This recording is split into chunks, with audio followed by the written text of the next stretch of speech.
नमस्कार दोस्तों, स्वागत है आपका हमारे YouTube चैनल पर जिसका नाम है परीक्षिता एकेडमी।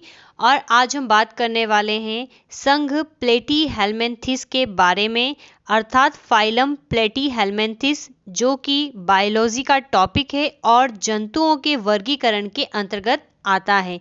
काफ़ी इम्पॉर्टेंट टॉपिक है सिविल सर्विसेज एग्ज़ाम्स में, या कहें हर कॉम्पिटिटिव एग्ज़ाम के पॉइंट ऑफ व्यू से। अगर हम MPPSC के रिस्पेक्ट में बात करें तो MPPSC मेंस के जो पेपर 3 है साइंस एंड टेक्नोलॉजी, उसकी यूनिट 3 में जो बायोलॉजी का पोर्शन है उसमें जंतुओं का वर्गीकरण दे रखा है, जिसके अंतर्गत हमें संघ प्लेटीहेल्मिन्थेस देखना है। चलिए आगे बढ़ते हैं, और आगे बढ़ने से पहले आपसे कहना चाहेंगे कि अगर आप हमारे चैनल पर नए हैं तो आज ही हमारे चैनल को सब्सक्राइब करें, हमारे वीडियो को लाइक और शेयर ज़रूर करें। चलिए और आगे हम बढ़ते हैं, संघ प्लेटीहेल्मिन्थेस के बारे में जानने की कोशिश करते हैं। हम इसके पहले 2 वीडियो में देख चुके हैं जो जंतु जगत है, जगत अर्थात जो किंगडम है, इसको भी आगे फर्दर कुछ क्लास में डिवाइड किया गया है, जिसे हमने नाम दिया है संघ या फाइलम। उसे संघ या फाइलम कहा गया है। तो हम हमारे फर्स्ट वीडियो में संघ पोरीफेरा के बारे में पढ़ चुके हैं, इन्हें स्पंज युक्त जंतु भी कहते हैं। और सेकंड वीडियो में हम सिलेंट्रेटा के बारे में पढ़ चुके हैं, जिनमें की दंशक कोशिकाएं होती है और सिलेंट्रोन नामक गुहा होती है। सिलेंट्रेटा की कुछ कॉमन एग्जाम्पल हाइड्रा और हमने देखे थे हाइड्रा और फाइसेलिया, जिसको पुर्तगाली लड़ाकू भी कहते हैं। इसके बारे में हमने बात कर ली थी।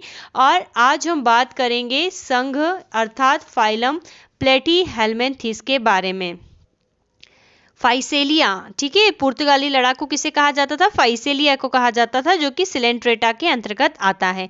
और इसी रिस्पेक्ट में आज हम बात करेंगे संघ या फाइलम प्लेटीहेल्मिन्थेस के बारे में। तो सबसे पहले हम ये देखते हैं कि जो प्लेटीहेल्मिन्थेस है, ये ग्रीक वर्ड से मिलकर बना हुआ है। ग्रीक में फर्स्ट है प्लेटी, जिसका अर्थ होता है फ्लैट या चपटे। देन सेकेंड होता है हेल्मिन्स, जिसका मीनिंग होता है वर्म्स, अर्थात ऐसे कृमि, ऐसे जंतु जो चपटे होते हैं, उन्हें प्लेटीहेल्मिन्थेस वाले क्लास में डिवाइड करके रखा हुआ है। तो बस हमें यही बात याद रखना है कि इन्हें चपटे कृमि भी कहते हैं, ठीक है। अर्थात प्लेटीहेल्मिन्थेस को क्या चपटे कृमि, या हम कहें कृमि, या हम कहें फ्लैट वर्म्स भी कहते हैं, ठीक है। तो ये इसी का सबसे मेन फीचर्स है। चलिए आइए इसके सामान्य परिचय की बात करते हैं। तो इसका शाब्दिक अर्थ है चपटे कृमि, हम बात कर चुके हैं। और इसका जो आकार है वो फीते के समान या पत्ती के समान होता है, ठीक है। सामान्य लक्षणों की अगर हम इसकी बात करें तो इसका शरीर जो होता है चपटा, कोमल, त्रिस्तरीय तथा देह गुहा रहित होता है। इसके पहले हमने जो भी पोरीफेरा और सिलेंट्रेटा के बारे में पढ़ा है, तो वो डिप्लोब्लास्टिक थे, अर्थात द्विस्तरीय थे, और ये त्रिस्तरीय हैं, ये हमें याद रखना है।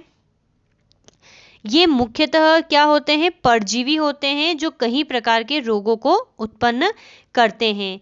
परजीवी में पोषक से चिपकने के लिए इनमें कुछ विशेष संरचनाएं पाई जाती है, जिसे कंठ या हुक तथा चूसक यानी कि सकर कहते हैं। इसमें जो होता है बेसिकली श्वसन है, ठीक है। ये जो लिखा है, ये श्वसन लिखा हुआ है। श्वसन एवं रुधिर परिसंचरण तंत्र जो होता है वो अनुपस्थित होता है, अर्थात रेस्पिरेटरी और जो सर्कुलेटरी सिस्टम है वो एब्सेंट होता है, नहीं होता है। पेशीय तंत्र जो होता है वो विकसित होता है, जिसे पैरेन्काइमा एक्चुअल में क्या है, ये जो देह गुहा के अनुपस्थित होने के हमने पढ़ा है कि इनमें क्या देह गुहा नहीं होती है। तो देह गुहा के अनुपस्थित होने के कारण देह भित्ति तथा अंतरांगों के बीच एक ठोस सा पदार्थ पाया जाता है, जिसको क्या कहते हैं? पैरेन्काइमा कहते हैं। यहाँ पर ये लाइन मिसिंग है, ठीक है। इनमें क्या होता है, इनकी जो देह भित्ति होती है और अंतरांग जो होते हैं, उनके बीच में एक ठोस ढीला ढाला मध्य उत्तक भरा होता है, जिसको क्या कहते हैं? पैरेन्काइमा कहते हैं। चलिए ये इधर लिखा हुआ है। पाचन तंत्र हम देख चुके हैं, इनमें कम विकसित होता है तथा इसमें गुदा द्वार जो होता है नहीं पाया जाता है। उत्सर्जन विशिष्ट उत्सर्जन इकाइयों के द्वारा होता है जिसको कि शिखा कोशिकाएं या फ्लेम सेल्स कहते हैं। इसके मुख्य उदाहरण हमें याद रखना है केवल, तो प्लेनेरिया है, फेसियोला है, फीटाक्रमी, टैपवर्म या हम इसको टीनिया सोलियम कहेंगे, हिपेटिका है। ठीक है, तो इसकी ये मुख्य एग्जाम्पल है। देन इसके अलावा इसके कुछ अन्य उदाहरण हैं, डुगेशिया, मीजोस्टोमा, कान्वोल्यूटा इत्यादि इसके कुछ विशेष उदाहरण हैं। तो प्लेटीहेल्मिन्थेस के बारे में आपको अगर याद ज़्यादा रखने में दिक्कत आ रही, कन्फ्यूज़न है, तो सबसे पहली बात तो हमें केवल इसके एग्जाम्पल याद रखना है और इसमें इतना याद रखना है कि ये चपटे क्रमी होते हैं। ठीक है, इनमें किसी प्रकार का जनरली जो होता है इनमें सर्कुलेटरी या श्वसन तंत्र नहीं पाया जाता है, इसलिए इनका आकार कैसा होता है, चपटे होता है। बस इतना याद रखना है, सफिशिएंट है।